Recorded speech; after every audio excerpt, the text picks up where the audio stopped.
Oke, kali ini kita bakal mengurai sebuah cerita yang, unik banget. Cerita ini terjalin dari sejarah dan mitos, menghubungkan seorang wali yang sangat dihormati dengan sebuah tempat legendaris di Jawa Barat. Kita mulai dulu dari sebuah misteri ya.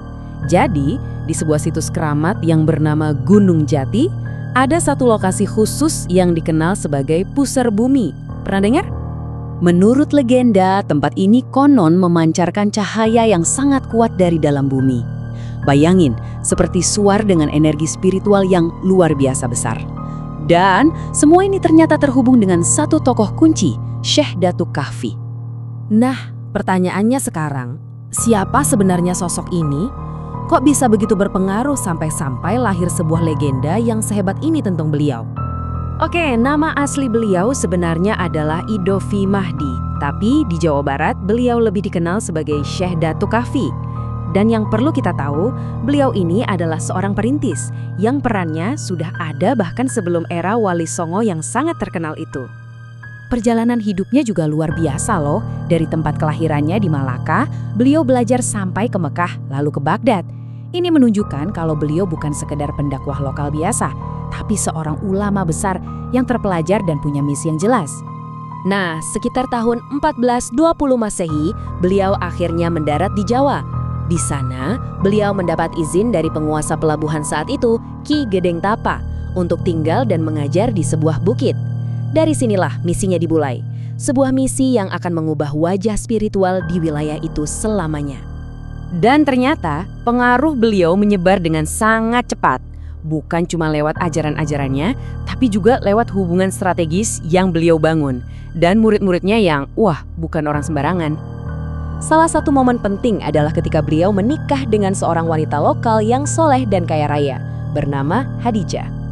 Dengan menggunakan harta warisan Hadijah, mereka berdua membangun salah satu pusat pembelajaran Islam atau pondok pesantren pertama di kawasan itu.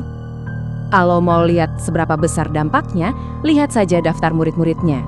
Ada Pangeran Walang Sungsang dan Nyimas Rara Santang, yang merupakan putra-putri dari Prabu Siliwangi. Belum lagi tokoh-tokoh yang kelak menjadi wali besar seperti Sunan Gunung Jati dan Sunan Kalijaga. Ini benar-benar tokoh-tokoh kunci dalam sejarah Islam di Jawa. Jadi warisan beliau itu diperkuat bukan cuma lewat para murid, tapi juga lewat garis keturunan. Beliau ternyata adalah kakek buyut dari Pangeran Santri, yang merupakan penguasa kerajaan Sumedang Larang. Jadi pengaruhnya sampai ke lingkaran kerajaan. Nah, dengan latar belakang sejarah yang sekuat ini, nggak heran kan kalau ada legenda yang sangat luar biasa yang melekat erat dengan nama beliau. Sekarang kita balik lagi ke cerita Pusar Bumi tadi.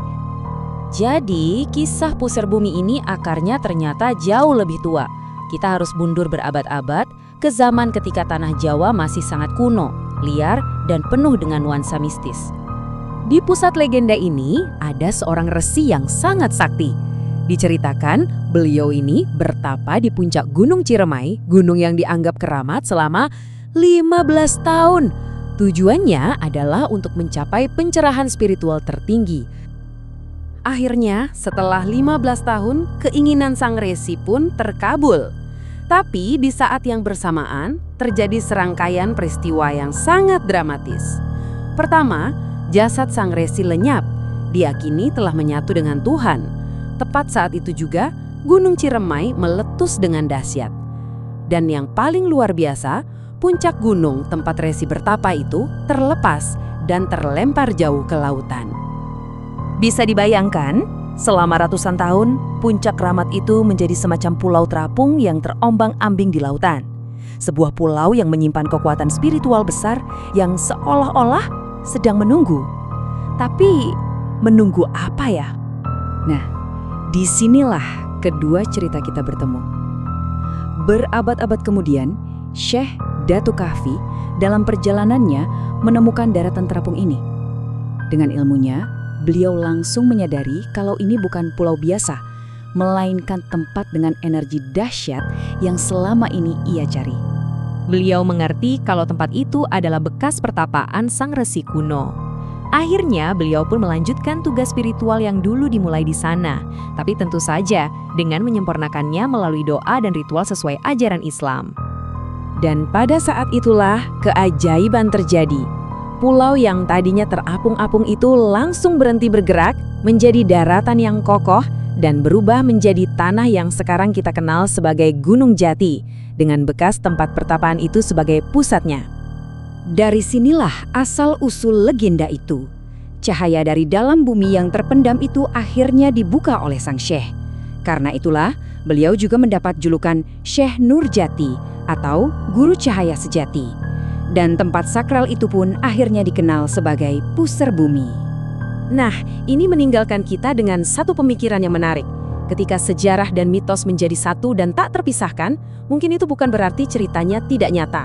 Bisa jadi, itu adalah tanda bahwa pengaruh seseorang begitu mendalam, begitu luar biasa, sampai-sampai mampu membentuk daratan dan menginspirasi cerita untuk generasi-generasi setelahnya.